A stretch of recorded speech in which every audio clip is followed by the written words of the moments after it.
менің сыйлықтарымның артында сіздерге топтарымыздың аты жазылған. Яғни тез ғана арттағы топтарымыздың атын қарап отырып, бүгінгі тақырыбымыздың соңына бөлек орналастыру, теру және алмастыру топтарына. Яғни тез орындалған. Тақырыптарды өтіп, қосу және көбейту ережелері өтті, комбинаториканың. Одан кейін кешегіде сіз қандай тақырыптарды өтіп, комбинаториканың алмастыру, теру және орналастыру. Жақсы. Енді бүгінгі біздің тақырып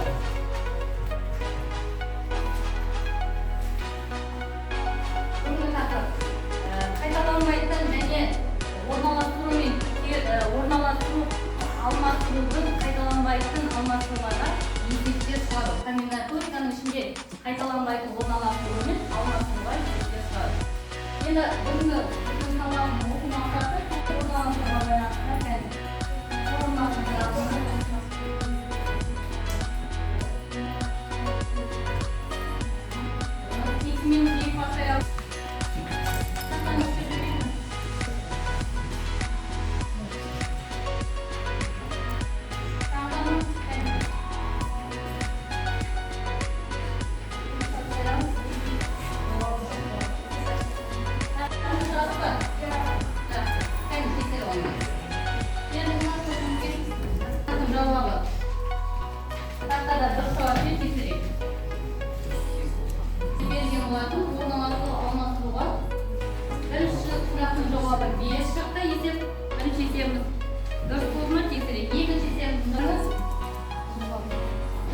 тапсырмасын егер есептеріңіз дұрыс болса, барлығына 1 балмен бағалап қойып шығыңыздар. Есептеріңіз дұрыс болса, тоқтап. Енді әрі қарай.